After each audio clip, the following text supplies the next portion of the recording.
My name is Justin Kindle, and I'm the editor of Brewbound, and we are coming to you live from my studio apartment in Watertown, Massachusetts. I want to thank you all for joining us right now because, let's face it, it's tough out there.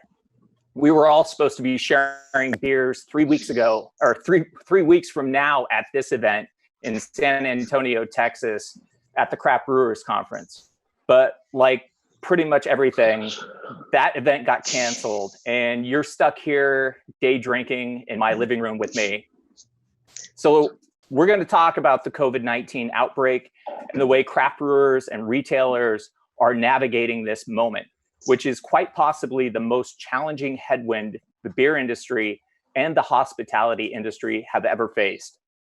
In a matter of 3 weeks, on and on-premise sales evaporated in an effort to slow the spread and just outright stop it. Thousands of jobs in our industry, millions in this country have been lost. I've heard from multiple brewers who have said they are in survival mode.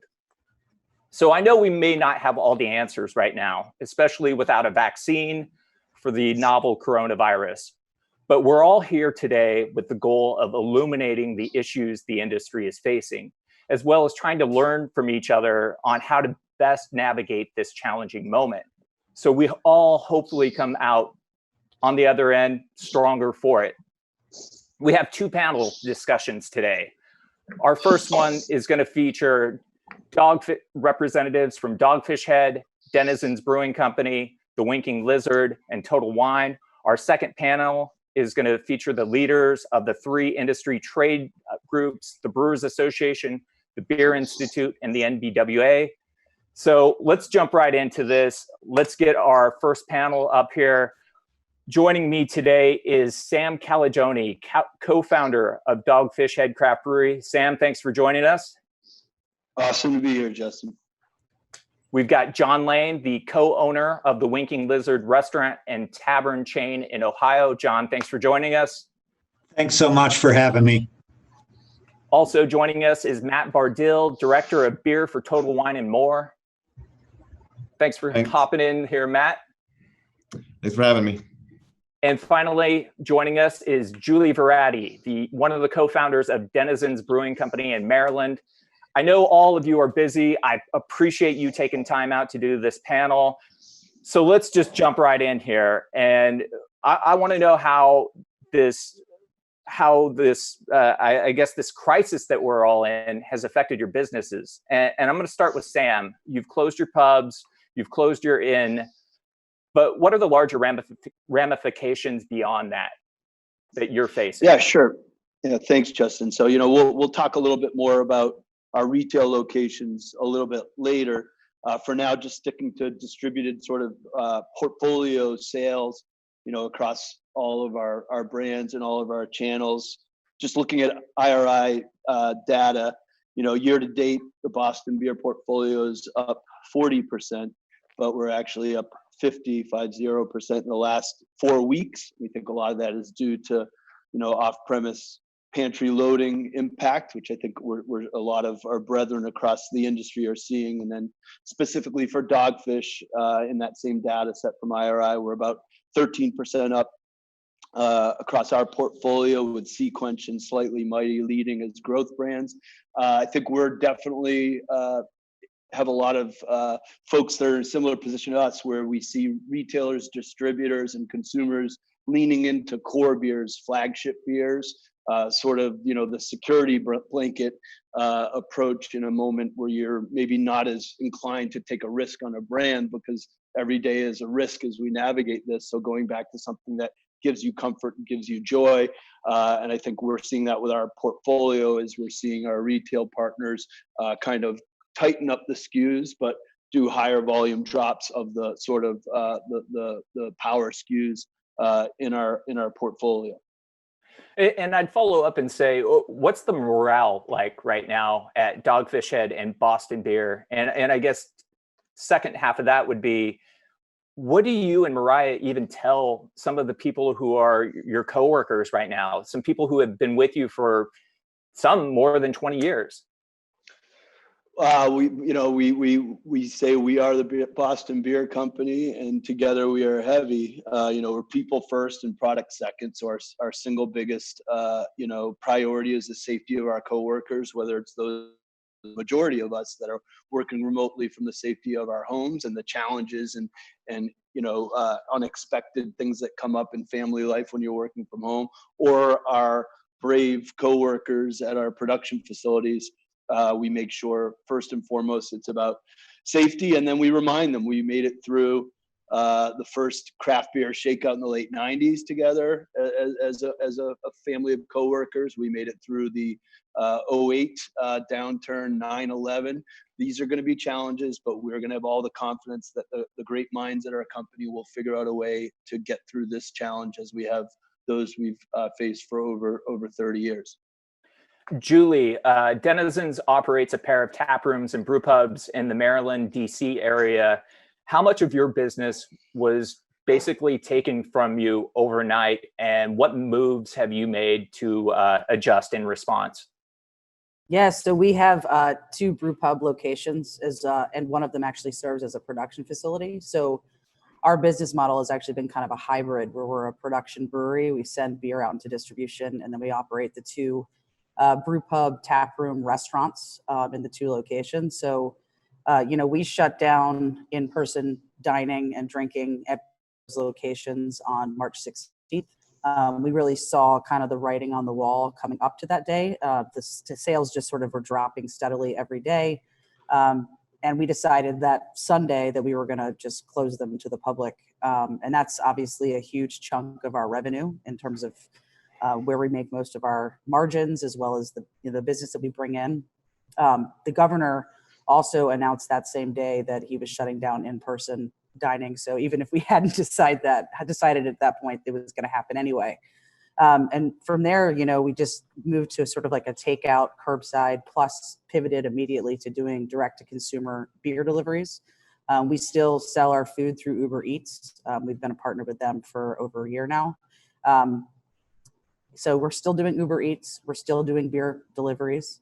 That's one of the biggest ways that we've pivoted. I will tell you that, more than half of our wholesale business dropped because people aren't buying kegs right now. We are in the lucky position that we own our own canning line, and we do package beer, and customers of ours on the wholesale side that need the products, we're able to get them beer. But yeah, we've had to pivot pretty hard, and the beer deliveries directly to consumers has been kind of our lifeline during this whole thing. How long can that sustain Denizens, and how steady have those sales been, or have they ebbed and flowed? I have no idea how long it can sustain us, to be honest with you. It is a lot of work. It is sustaining us right now. We're able to keep 10 people still fully employed and still getting their salaries, while we're able to we basically created a direct-to-consumer delivery and logistics company in 48 hours, and have had a lot of learning curves through that, and I feel comfortable with the systems we set up now. It is sustaining us and bringing in cash so we can continue to employ people, continue to operate. No one knows how long this is going to last. I'm looking forward to the day when we can open our doors again and hopefully go back to some sort of normalcy, but who knows what that's even going to look like. I can tell you the Denizens Brewing Company that closed their doors on March 16th is not going to be the same Denizens Brewing Company when we reopen our doors in however many months from now. Do you have any idea what that looks like yet? I mean, we're having internal conversations day to day and sort of looking at, how do we be more efficient? How do we tighten where we can? How do we created this whole new delivery service, and who knows if the regulators are going to allow that to continue. I think it's going to be really difficult to put the toothpaste back into the tube when consumers have gotten used to having beer delivered directly to them. That could be something. Who knows? We'll see what the rules are. Hey, puppy. Yeah, I know. Sorry, I can see your dog in the background. Yeah, my dog Dusty Rhodes, the American Dream, might make a cameo during this Brew Talks event. I mean, we're here for 2 hours, and he's not going to sit still. So, sorry. That's okay. Yeah, I mean, we'll see. I mean, and honestly, it's anyone's guess what things are going to look like after this crisis. Right. John, the Winking Lizard operates 18 restaurants, beer bars in Ohio.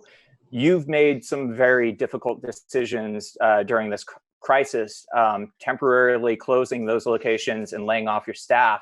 Can you walk us through those decisions and give us a picture of what the future for the Winking Lizard might look like? Sure.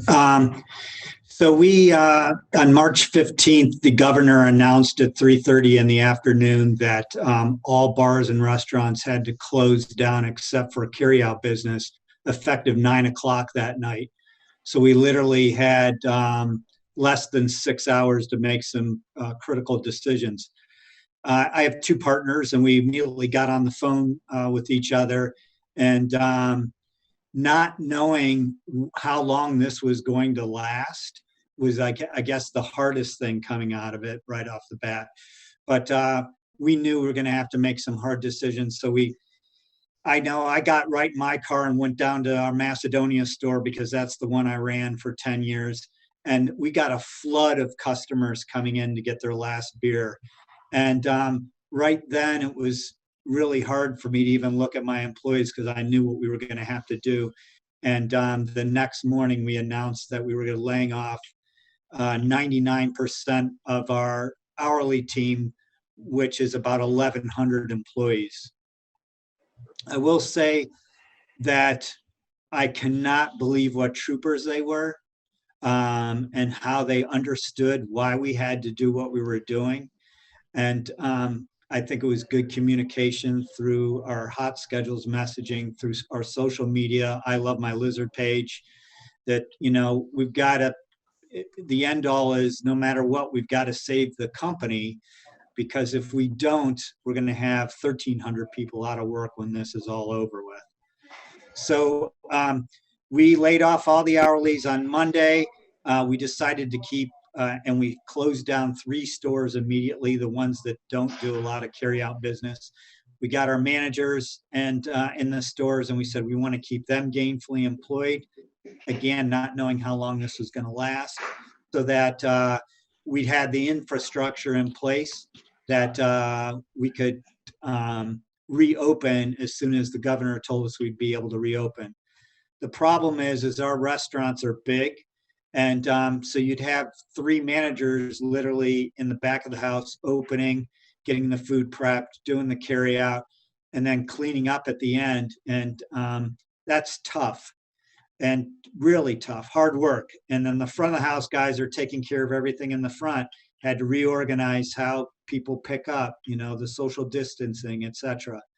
So we lasted for a couple weeks, and we were getting ready to make some more hard decisions when the CARE Act was passed by Congress. And it kind of made up our minds, because the feds were adding $600 to unemployment benefits. In Ohio, it's roughly about half of what you make, you get back in unemployment. And, we felt a social responsibility to keep our managers busy, because half is a bitter pill to swallow. And so it made it easier. Our managers were beat, they were tired, and knowing that they were going to have some comfort knowing that they're going to be able to make, most of them, about 80-85% of what they're making now on unemployment, which is still a hard bitter pill to swallow. That's rough. Now we have 4 employees on payroll, our director of HR, 3 people in accounting, but 2 of the accountants will go off the payroll after this week. And we will have just 2 employees on payroll until we get reopened. So how do you even plan for the future at this point? Well, I like to say, we built this thing in 38 years and it all came crashing down in 2 weeks. So, that's a really good question. But I will tell you, 12 or 15 years ago, we might not have made it through. But, as you get older, you figure out you better have a pretty good nest egg. And, we made those hard decisions in the beginning to save that cash, so that when they make the determination we can open, we're gonna be pretty good to go. We have great landlords, contacted all our landlords. everyone deferred our rent payments for a couple of months. And so when you have no labor, you have no product coming in, and then you don't have any rent, that's about 80% of your fixed expenses. And so we're going to be able to fight another day. That's good to hear. Matt, we've seen an explosion in the off-premise sales, all segments up, and that's not a perception, that's reality of what's happening. Brands that have been down for years are getting a second life. How have sales at Total Wine been over the last 2 to 3 weeks? What would you compare those to? Yeah, I mean, really, how to compare them to would be, kind of a similar situation for the people on the East Coast and like Hurricane Alley is kind of what happens when, a hurricane is kind of scheduled to hit the Eastern Seaboard. So you have a panic moment or a stock up moment that we definitely saw starting March 13th is kind of where we had that moment where we had like 120% increase in foot traffic and 200% in sales that day. And at that point, we were like, okay, that's the initial surge. So how are we gonna kind of respond to it? And so obviously when you have that kind of sales lift over several, days, and, again, good sales growth over weeks, we had to quickly figure out how we're going to handle this thing because this is a public safety issue that we're dealing with. It, the whole reason is we want to make sure that we get through this thing safely. So we had to pivot pretty quick and say, okay, no tastings in our stores, no classroom events in our stores. That's the kind of a backbone of what we do, like off premise, is get the liquid to lips to get people to try the various products that we have. Then we had this thing where we have a digital, let's call it a budding digital platform and baseline, but it wasn't able to basically hold that initial rush. So we actually had to stop delivery and stop in-store pickup a couple of days there just to make sure that we could actually get through all the customers that we had in our stores and make sure we didn't create any kind of issues with overcrowding or whatnot. And another thing we had to do in our quick response is to make sure that the environment's safe. I mean, when you have something like COVID-19, you got to step back and say safety first for everybody, for our employees, for our partners, and for our customers. So, that's getting social distancing signage up. That's making sure people are standing, 6 feet apart in line, getting gloves to all of our stores as quickly as we possibly could. Metering particular stores. If we have, a situation where, we have that many people, we need to meter, make sure we're not causing, actually increasing the problem. Then, we kind of went to a third stage of like recovery.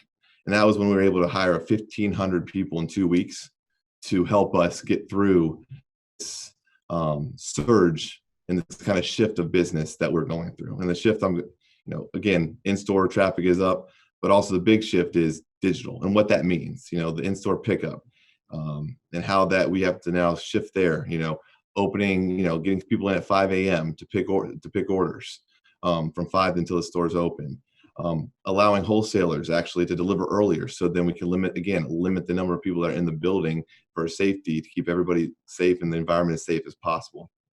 And I think that's, that's kind of the fourth stage that we're in. It's like a big shift, and now we got to figure out, okay, once we get through this, kind of what Julie was saying, it's going to be different, right? It's going to be interesting. We don't have answers yet, but we're starting to figure out, okay, hey, let's start projecting and, figuring out, let's, do some scenario planning of what's going to be the new normal, if you will, after this all ends.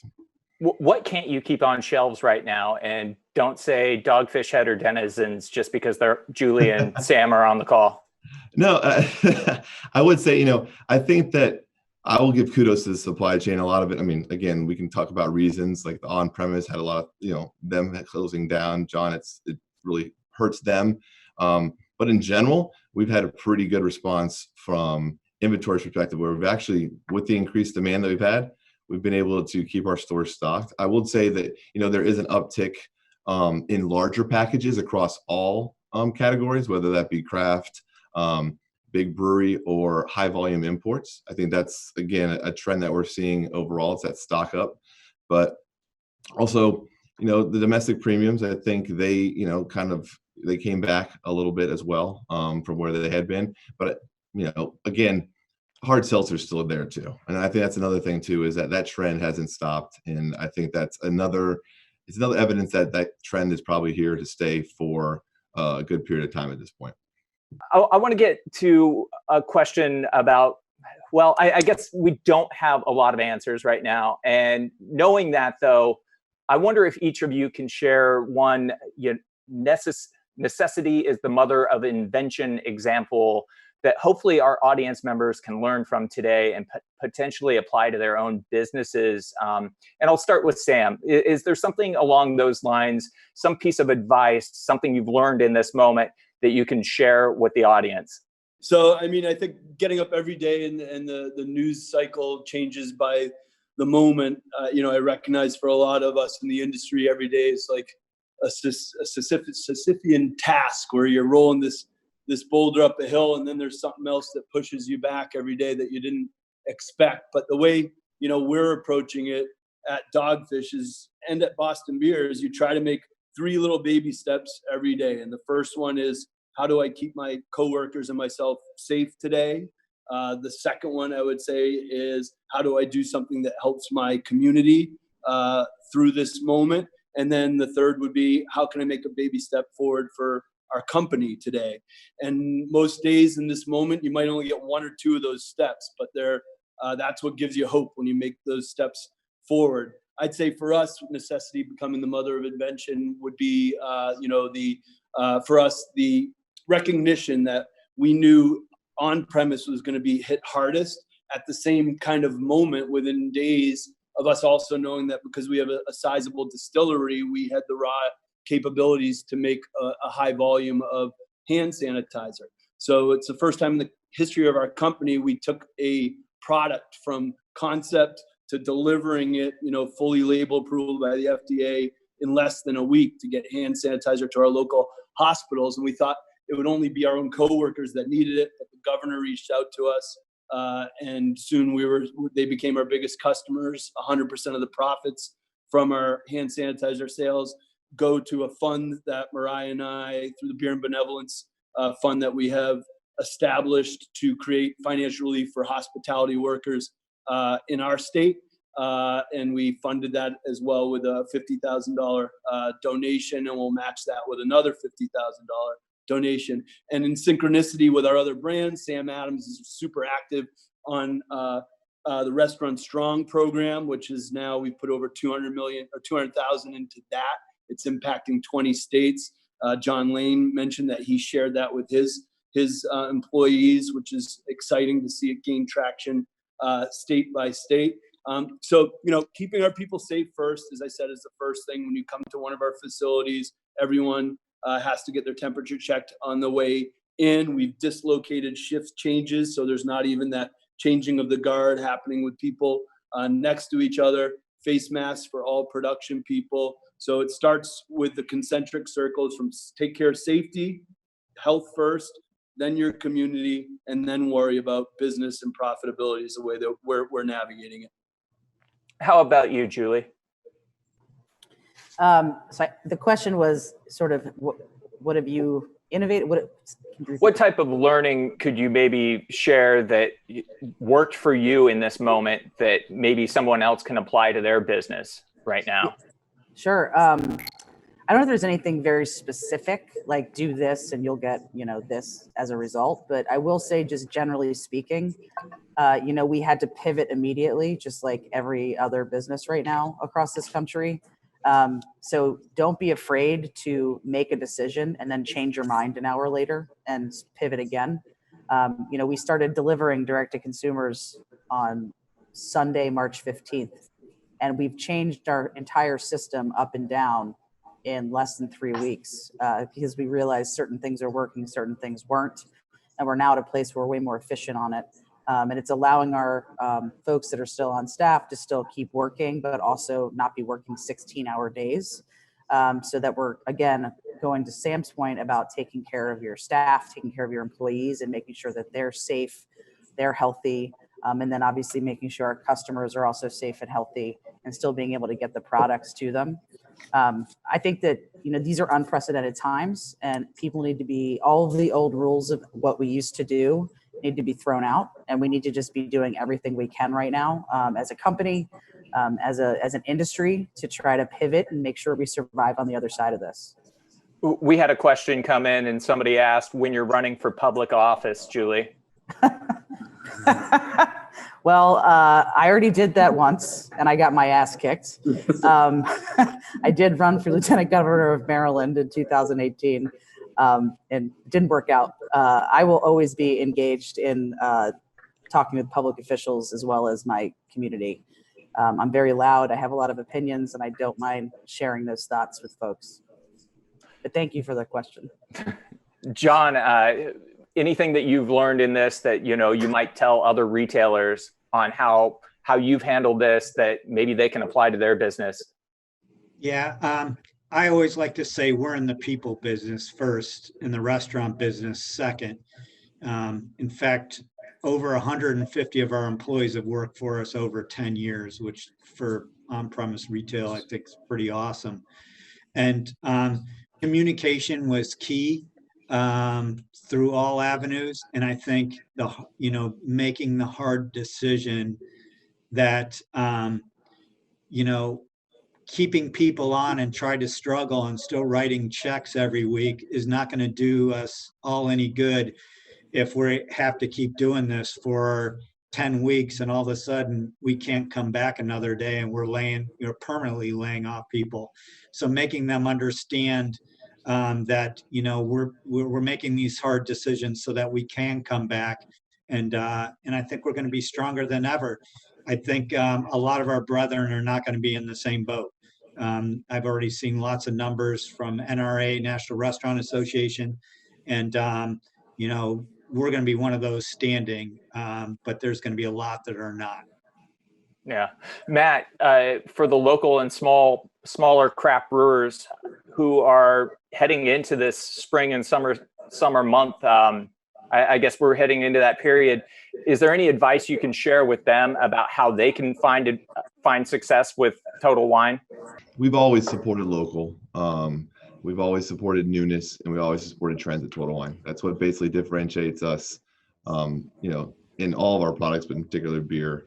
And I think that's not going to change. It hasn't changed. If anything, it's going to grow stronger from what we have. So I think that it's, we're here for them. We continue to support local.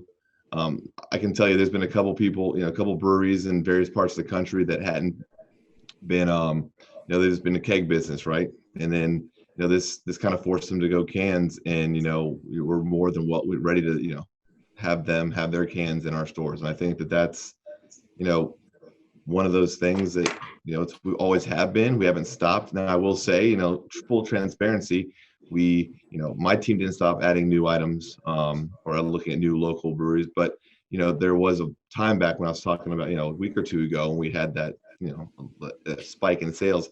We had to kind of hold off on bringing new items in for that week, and adding retails for that week for those new items, just so we can make sure that we had the right experience, like I said earlier, for the stores and for the safety of our customers. But I can tell you that this week, we're back to normal, adding initial retails and new items to all of our sets and all of our stores. I mean, that's kind of how we operate, and that's not going to stop now. We're getting a couple of questions with people wanting to know when the on-premise does return. For Sam and Julie, are you planning on discounting kegs when that returns? Julie, you want to go first? Sure. We haven't even gotten to the point where we've even started that conversation. I do think that there's going to be the entire industry up and down every single tier, I think, is going to be impacted by this for a much longer term than just the immediate sequence of events that are going on right now. I think another issue to think about too is what happens to all the beer that are in kegs right now. The beer is going to spoil because it's going to go out of code.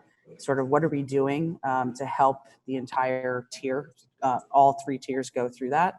I know that the Brewers Association is working really, really hard right now in their efforts to lobby Congress to really push for a spoiled beer tax credit, which I think will enable, tier one as a manufacturing level to be able to take that credit and then hopefully pass that down through the tiers.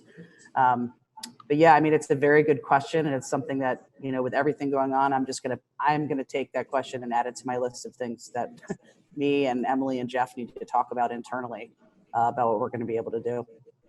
Sam, we've seen several companies offer to either eat or split the cost to buy back old kegs of beer. What do you see as the best approach to handling that? Well, I think the first thing we, at Boston Beer, Dogfish, what we're choosing to do is spend a lot of our philanthropic efforts to help the on-premise with establishing these funds, whether it's the one, Beer and Benevolence we established here in Delaware, Restaurant Strong, which we developed through Sam Adams, which is more about getting people back to work.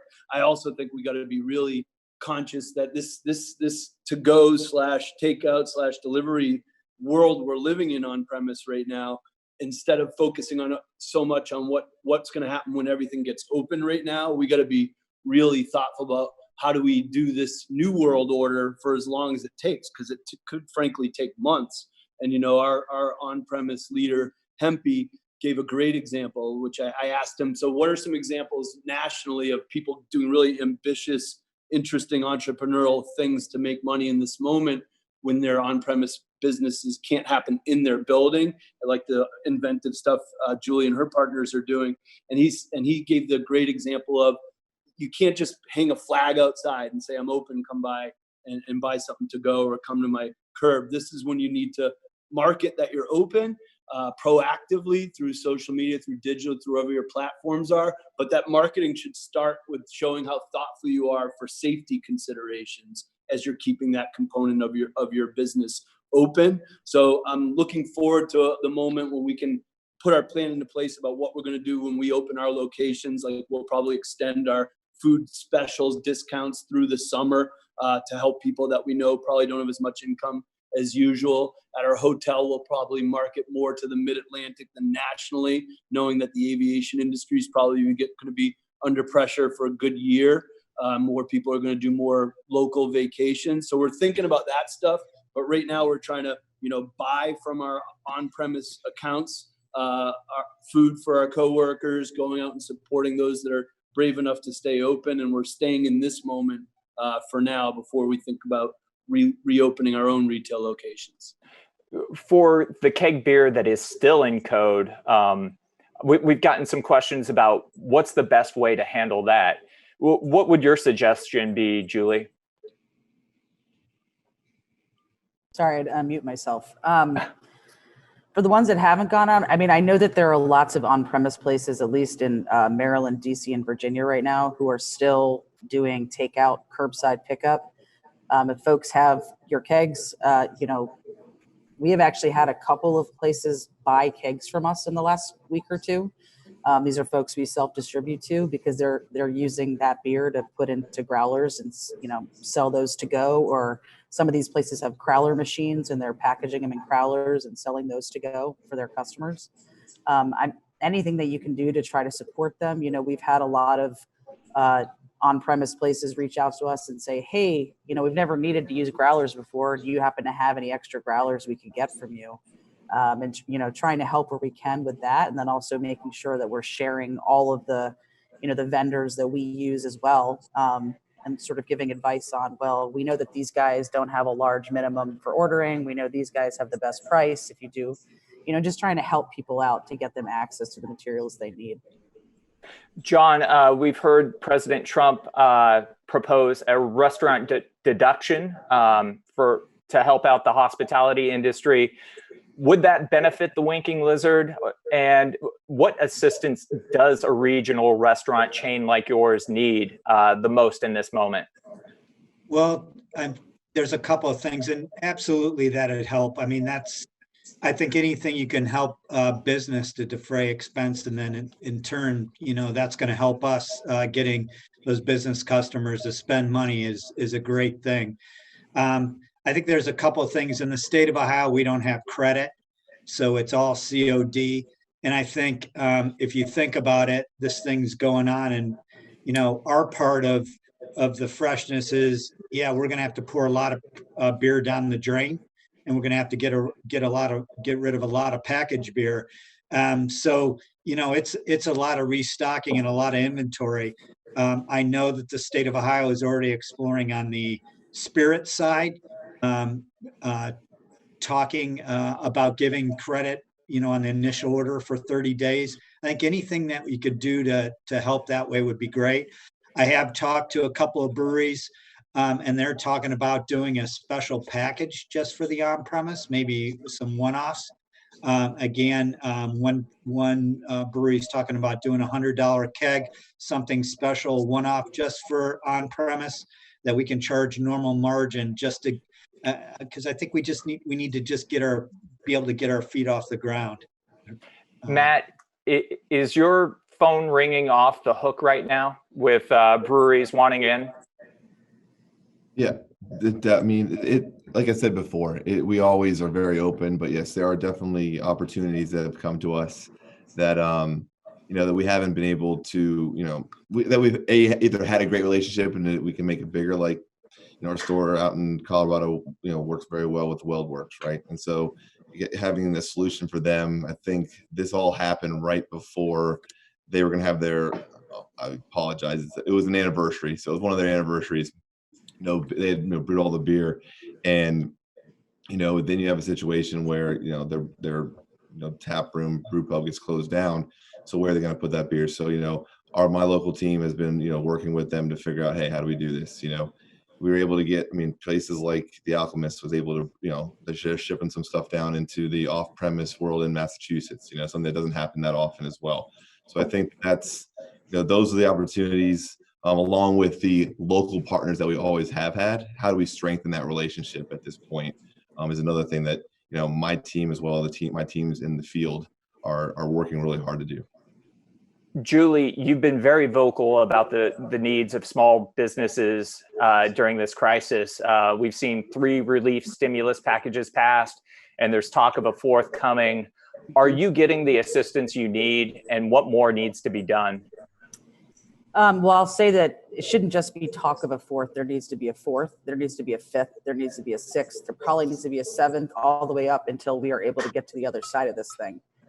They've got to keep trying to fix it until it's completely fixed. I think some of the programs that have come out in the CARES Act, there are some positive things. I'll say the one that I think is the most positive that was part of the CARES Act is the automatic 6 months forgiveness for any business who had a SBA-backed guaranteed loan prior to COVID happening.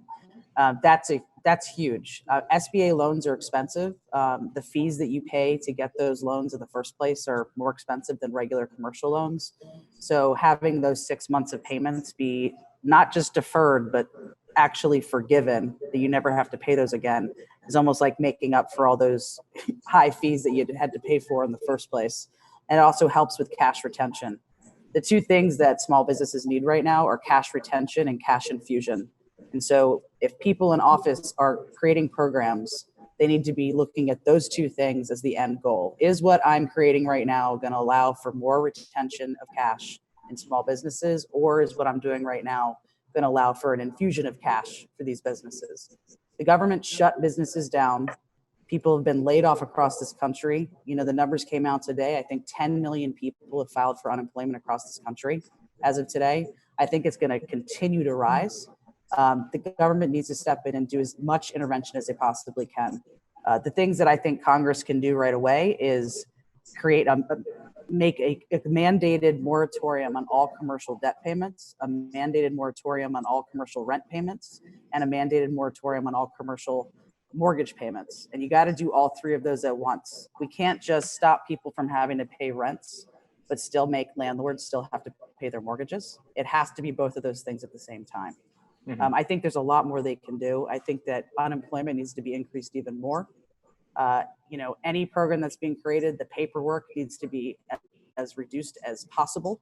Folks are scrambling, working 16-hour days, just trying to survive right now. driving, me personally, I've been working 16-hour days straight since the start of this thing. I'm barely sleeping, barely eating. I mean, I will say one of the silver linings I've had is I've lost like 10 pounds in the last 2 weeks because I'm not eating as much as I used to. But it's extremely stressful, and folks don't have the time to be sitting down, reading through all of these bills, reading through all of these new rules, and trying to decipher okay, what does this even mean? B, is this the right program for me? And then C, actually filling out the paperwork to apply for all of these things. So I urge that our government and all of the elected officials, and if you're watching this, please contact your elected officials on every level, local, state, federal. We all have to do it. We all have to be telling our stories to folks who are in office, who are making these decisions. They don't necessarily know what it's like to run a small business day to day. Some of them do, but a lot of them don't. And it's our job as citizens to explain what that experience is like so that we can come together and create policy solutions that will actually help us. So we're getting quite a bit of questions into, and I'll try to get to as many of these as I can. One of the things that keeps coming up is people want to know what the on-premise looks like when it returns. And I know we don't have a whole lot of answers right now, but how are each of you planning to bring people back to your establishments? I'll start with Sam. Yeah, I mentioned that we're already talking about extending our food specials that usually run in the off season, since we're a seasonal resort area, and run them right through, the summer potentially, to recognize that folks might not have as much spare change in their pocket when they come to visit. And we're planning our regional marketing we're planning on marketing more regionally right now, thinking that a lot of folks that do come to the resort area, when we make the bulk of our revenue in our retail locations, will likely be doing shorter jaunts for their vacation and staying closer to home.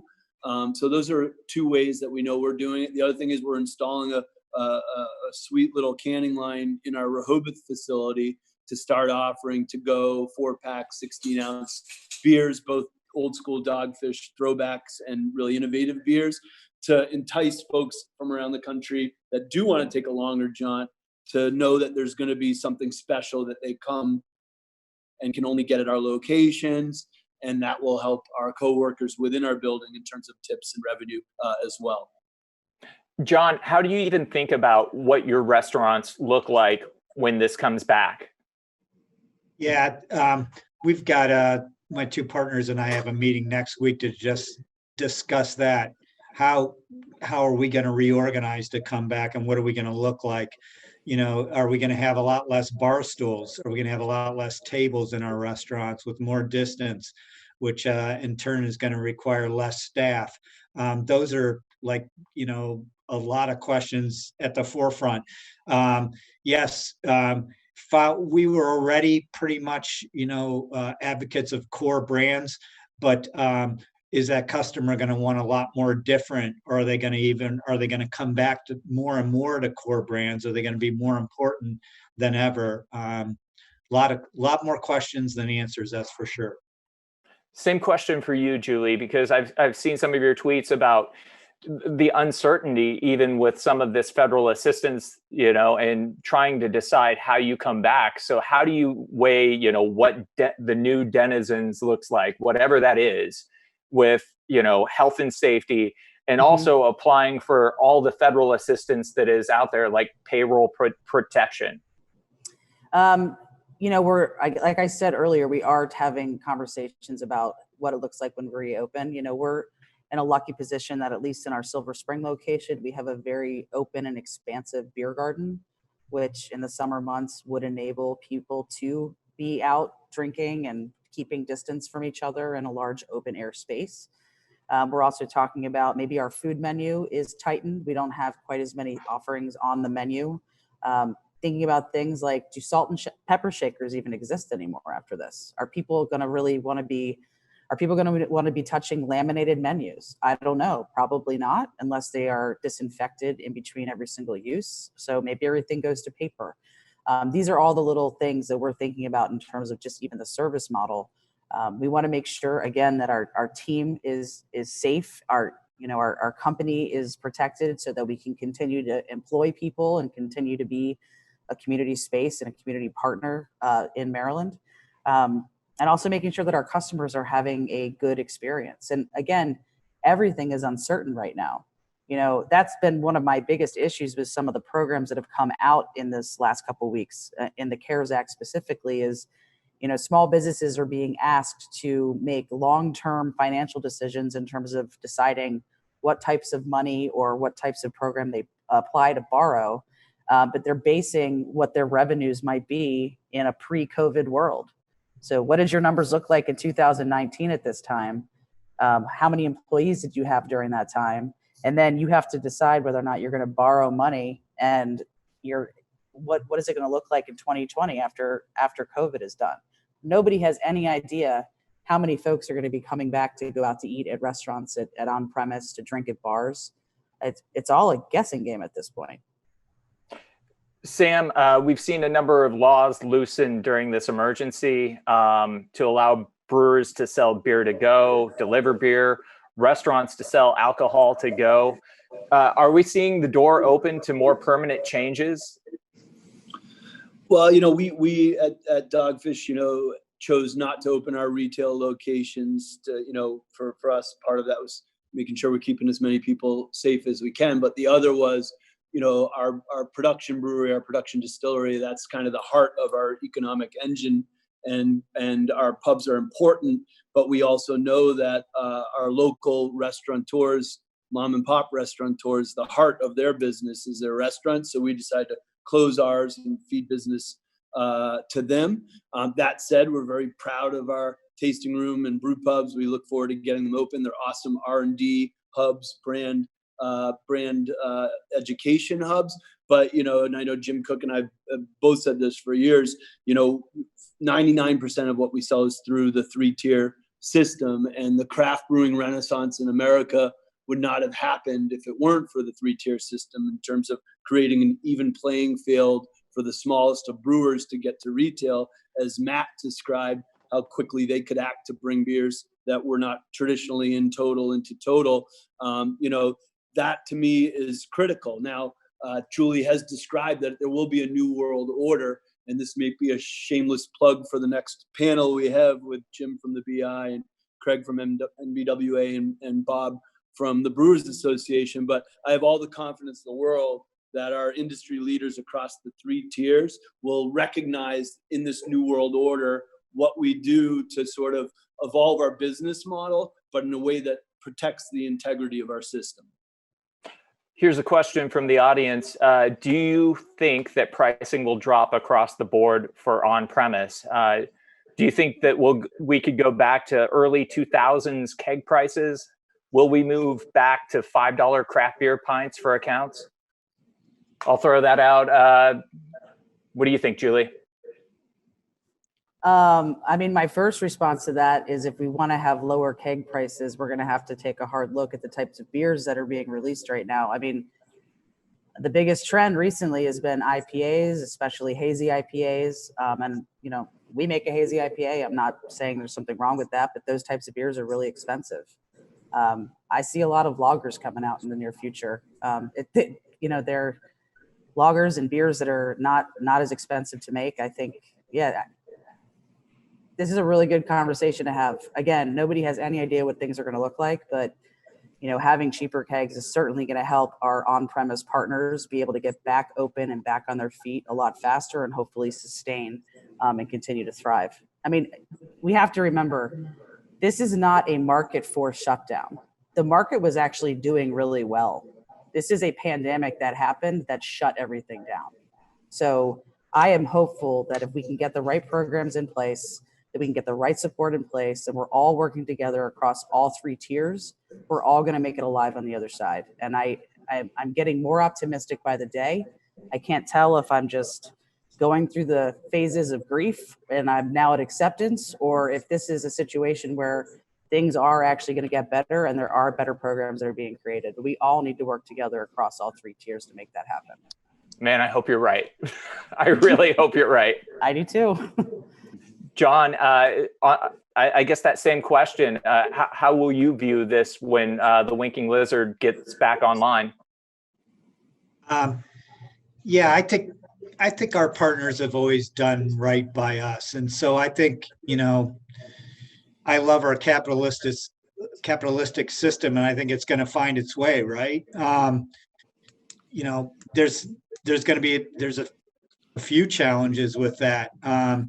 Just because they're given $100 keg, does that mean that we're still have the rights to sell it for $6 a pint? Is that the right thing to do to our customer? So we got to think about our customer as well, as much as our livelihood. And we've always been in that value place. So I honestly think, I'm hoping that it's a short-term thing, that we get this thing going again, and the economy goes right back where it was. I mean, I got to be honest, we had the best January and February we've ever had in our going on 38 years of business. And so while I know I'm being optimistic, I'm being optimistic, and I'm being bullish that I think we're going to get this thing back on track. Well, here's another bullish question. This is for Sam and Julie from the audience. Someone is thinking about making a large capital investment in a canning line right now to help with the off-premise sales. Should they do it? Yeah, I mean, I'd say go for it. Now's the time for confident leadership. As brewers, as distributors, as retailers, right now, this time of year traditionally is when we're planning our next year's commercial plan, sales and marketing. And now's, I think, not the time to say, oh, I better not go for it with my planning. I kind of liken this moment to that the last scene in Cormac McCarthy's book The Road, which paints this picture of this world that's under siege, and it's totally unpredictable, but there's this trout that's swimming upstream with a sense of purpose because it's their nature. And similarly, in our industry, we are here because we love what we do. We're about growing, and I know that if we stick to our plans, we will get our industry back to growth. So for those entrepreneurs that are wondering if they should go for it, be careful, but go for it.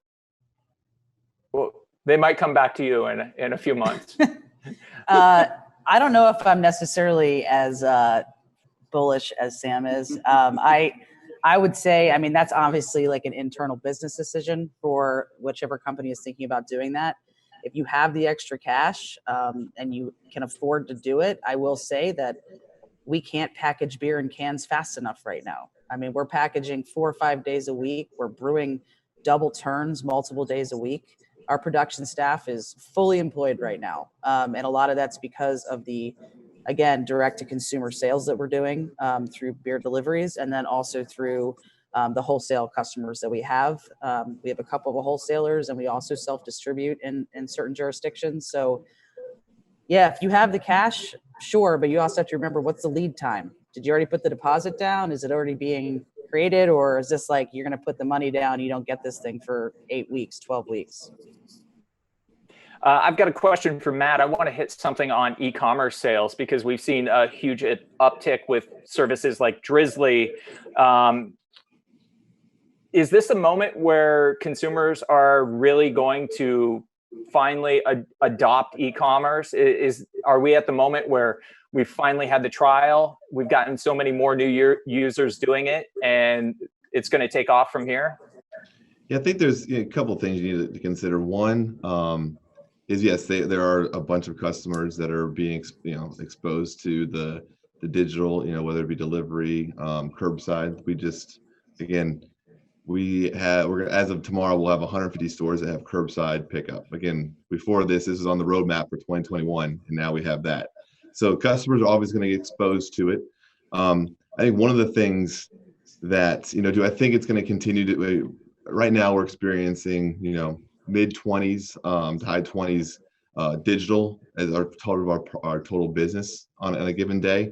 Before this, it was 6%. So, they've definitely been exposed. They're definitely shifting for, obvious reasons. I think one of the things that will be interesting to see, and Julie kind of hit on it a little bit, is what does what do the regulations and look like after we get through this? Like, are we able to continue to, are breweries able to continue to, and be honest, retailers deliver in states where before we couldn't do delivery and we couldn't do that, that piece, which is so critical to digital. So I think that, do I think it's going to stay, our business going to stay 25, 30%, digital? Probably not. Do I think it's going to go back to 6? I don't think that either. I think it's somewhere in between, 10 to 12%. And again, one of the things I think that, this kind of in this moment you realize is that, the alcohol beverage industry has been lagging behind because of a lot of regulation. But if this is any kind of evidence that, that might change, we need to all prepare for it. And this is the type of thing that we need to figure out, okay, here, it's going to shift. So are we going to have things in place to make that shift? And who's going to have those processes and infrastructure in place for, the shift that could possibly happen? I think you're right. We don't know yet how big, but I think we know it's going to happen. And I think we need to prepare for it. Here's another audience question. I'll throw this to Sam. What advice would you give someone who has worked the last year and a half to open a brewery and still needs to fundraise capital? So my advice would be, when you write your business, but first of all, write a business plan, even if you don't need money to raise money, because then at least you've got a concise, document to refer to on your compass of where you're going. And secondly, as you consider what your business model will be, instead of contemplating, because in this now challenging moment, instead of contemplating how big can you be and start your business, contemplate how small can you be and be economically viable. So starting small, and again, the tasting room model may be under siege in this moment, but those restrictions will lift. And that is a great place to start, because you can prove your model in a place where you're keeping 100% of the revenue. And let's face it, distributors are inundated with new brands, and the tasting rooms are really the farm systems where you can develop a brand before, if you want to, take your game to the majors into distribution. And you'll be doing the distributors a favor if you develop your brand voice and what makes it distinct within your own walls before you bring it to them in a world where there's a cacophony of 8,000 brand voices. Here's another question. In your estimation, did more accounts take the proper measures to shut down their draft systems? How will draft quality be affected across the industry with accounts not taking the right steps? Maybe John can start with that. Yeah, right away, we got our line cleaners in, and we followed the BA guidelines. And at all of our restaurants, we kept 2 open. We kept 2 of our Lizardvilles open because we opened them just for a special event, and ran a bunch of growlers through to get rid of the draft beer that was in there. But yeah, that's a huge concern when this reopens, because I've been preaching draft quality and done seminars at CBC over the years, so I understand it. But how are you going to get out there? How's a distributor going to get out there and say, hey, we got to pull that keg, it's no good, it's not right? Because there's thousands of retailers that are going to be in that boat. So it's a really, really hot button topic, I think. Matt, during this crisis, there has been an increased rate of sale for flagship brands. And this person says that the rate of sale for newer items have stalled or slowed. Do you see this trend continuing? I mean, I think that you can probably see, and what kind of Sam said first, it's like people in a time of crisis go to the brands they're comfortable with and the brands they know they're going to be there for them. So I think during the current state, when we have this shelter in place, stay at home, and where we're obviously not where we were even a month ago, I think you're probably going to see a little bit more of that. That doesn't mean that there aren't going to be customers out there wanting newness and wanting trial. And I think you just got to kind of balance that, knowing that, maybe if in the past your new items, you sold, say, 500 cases, say in a total wine market, at this point, maybe you need to say, well, maybe that's 300, and maybe my tried and true, which could be, there are tried and true locals, right, that people go to, maybe that's what I need to focus on, and make sure that, the supply chain there is and the production there is able to support it. So I do think it's going to be a little bit of, it's not going to be like it has been currently, but I don't see why it wouldn't bounce back, just like we're hoping everything's kind of going to bounce back, as we look at how fast we get back to the new normal, I keep saying. I'm getting the cue to wrap up here. So I want to hit you all with one lightning round question. And it's one that you're not going to have the right answer to probably, but I want you to look in your crystal ball a year from now. What does this industry look like? We'll start with Sam.